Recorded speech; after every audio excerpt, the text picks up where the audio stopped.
ஆணாதிக்கம் நிறைந்த அரசியல் களத்தில் அசைக்க முடியாத மாபெரும் அரசியல் சக்தியாக தன்னை நிலைநிறுத்திக் கொண்ட புரட்சித் தலைவி அம்மா பெண்களுக்கு அதிகாரம் அளிக்கும் வகையில் உள்ளாட்சி அமைப்புகளில் பெண்களுக்கு 50% இடஒதுக்கீட்டை கட்டாயமாக்கும் சட்டத்தை கொண்டு வந்தார். ஆனால் இந்த சட்டத்தின் தற்போதைய நிலை என்ன பார்க்கலாம் விரிவாக.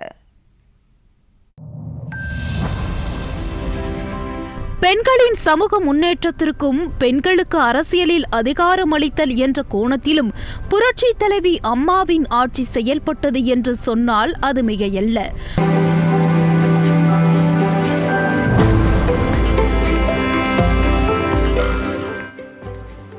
ஒரு நாட்டின் வளர்ச்சி என்பது பொருளாதார வளர்ச்சியை மட்டும் அளவுகோலாக கொண்டு அளப்பது அல்ல. வளர்ச்சியின் பயன் அனைத்து தரப்பு மக்களையும், அதிலும் குறிப்பாக பெண்களை சென்றடைய வேண்டும்.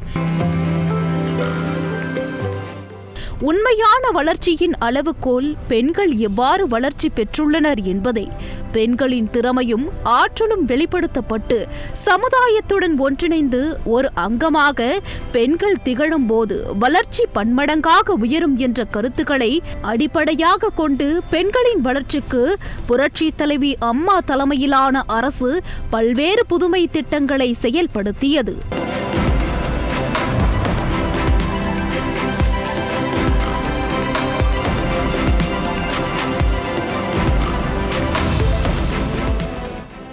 அந்த வகையில் தொட்டில் குழந்தை திட்டம், பெண் குழந்தைகள் பாதுகாப்பு திட்டம், மகளிர் சுகாதார வளாகங்கள், 24 மணி நேர மகப்பேறு மருத்துவ சேவை அளிக்கும் திட்டம், தாலிக்கு தங்கத்துடன் உதவித்தொகை வழங்கும் திருமண உதவி திட்டம், தாய் சேய் நலம் காக்கும் வகையில் செயல்படுத்தப்படும் மகப்பேறு நிதி உதவி திட்டம், மகளிர் எழுத்தறிவு திட்டம், பெண்களின் சுகாதாரத்தினை பேணும் விலையில்லா சானிட்டரி நாப்கின் வழங்கும் திட்டம், பெண்களுக்கு எதிரான குற்றங்களை தடுத்திடும் 13 அம்ச திட்டம் என பல்வேறு நலத்திட்டங்களை புரட்சி தலைவி அம்மா தலைமையிலான அரசு செயல்படுத்தியது.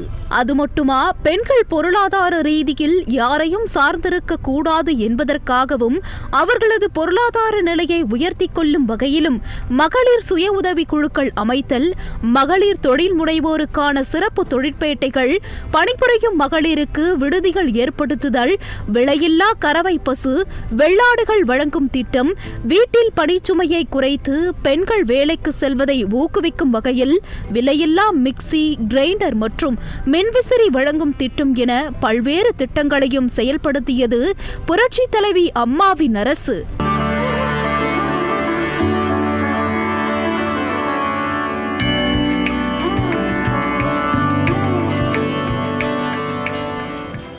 இவை அனைத்திற்கும் மேலாக நாட்டை வழிநடத்துவதிலேயும் பெண்களுக்கு உரிய பங்கு வழங்கப்பட வேண்டும் என்பதற்காக உள்ளாட்சி பதவிகளில் மகளிருக்கு என 1/3 இடஒதுக்கீட்டிற்கு வகை செய்யும் சட்டத்தை கடந்த 1992ஆம் ஆண்டு அமல்படுத்தியது புரட்சி தலைவி அம்மாவின் அரசு.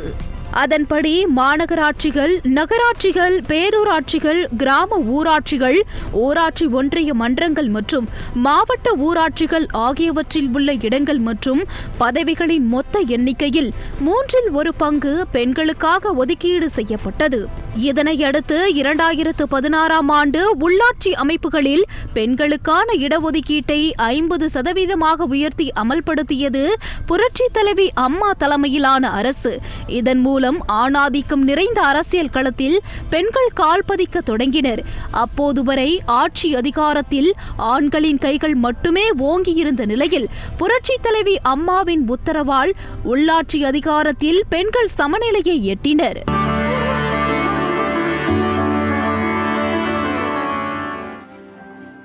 உள்ளாட்சி அமைப்புகளில் பெண்களுக்கான இடஒதுக்கீட்டை 50% உயர்த்தும் சட்ட முன்வடிவு புரட்சி தலைவி அம்மா தலைமையிலான ஆட்சியில் கடந்த 2016ஆம் ஆண்டு தமிழக சட்டப்பேரவையில் நிறைவேற்றப்பட்டு சட்டமாக்கப்பட்டு அரசிதழில் வெளியிடப்பட்டது. ஆனால் 2021ஆம் ஆண்டு ஆட்சி பொறுப்பேற்ற விளம்பர திமுக அரசோ உள்ளாட்சியில் பெண்களை அதிகாரம் மிக்கவர்களாக உயர்த்த 50% விழுக்காடு பெண்களுக்கு இடஒதுக்கீடு இடஒதுக்கீடு வழங்கியது ஸ்டாலின் தலைமையிலான அரசுதான் என வாய்க்கூசாமல் பொய்க்கூறி விளம்பரப்படுத்தியது.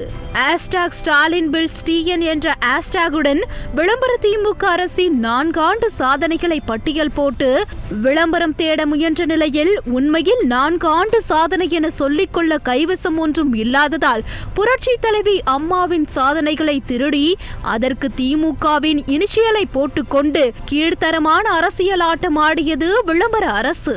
இன்று தமிழகத்தின் தலைநகரான சென்னை பெருநகரத்தின் மேயராக பிரியா பகுமானமாக அதிகாரத்தை செலுத்தி வலம் வந்து கொண்டிருப்பதற்கும் உள்ளாட்சி அமைப்புகளில் பெண்களுக்கான இடஒதுக்கீட்டை 50% உயர்த்திய புரட்சி தலைவி அம்மாவின் உத்தரவே மூல காரணம் என்பதை யாராலும் மறுக்கவும் முடியாது, மறைக்கவும் முடியாது.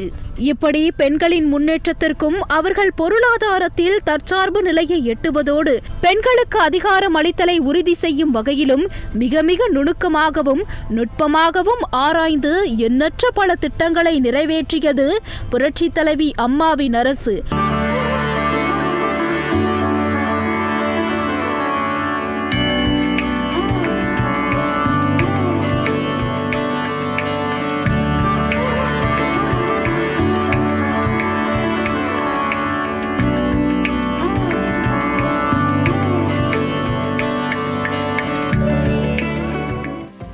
ஆனால் திமுக ஆட்சியில் பெண்கள் எந்த அளவுக்கு கீழ்த்தரமாக நடத்தப்பட்டனர் என்பதற்கு சாட்சிகள் ஏராளம் கொட்டி கிடக்கின்றன.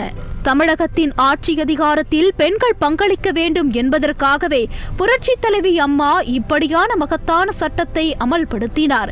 ஆனால் உண்மையில் ஸ்டாலின் தலைமையிலான ஆட்சியில் பெண்களுக்காக ஒதுக்கப்பட்ட உள்ளாட்சி பதவிகளில் தங்கள் மனைவிமார்களை அமர வைத்துவிட்டு ஒட்டுமொத்த உள்ளாட்சிகளிலும் கணவன்மார்கள் அதிகாரம் செலுத்தி வருவதுதான் தலையில் அடித்துக் கொள்ளும் ரகமாக உள்ளது.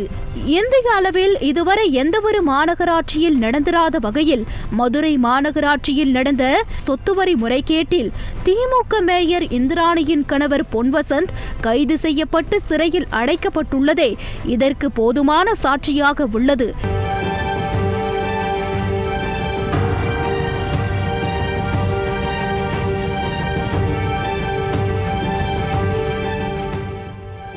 இதில் என்ன கொடுமை என்றால் மதுரை மாநகராட்சியில் சொத்துவரி முறைகேடு வழக்கில் முறைகேடுக்கு மூல காரணமான திமுக மேயர் இந்திராணியை கைது செய்வதற்கு மாறாக கண்துடைப்புக்கென்று அவரது கணவர் கைது செய்யப்பட்டிருப்பதும் குறைந்தபட்சம் பதவியை கூட ராஜினாமா செய்யாமல் இந்திராணி மேயர் நாற்காலியை அலங்கரித்து வருவதும் திமுக ஆட்சியில் மட்டுமே நடக்கக்கூடும்.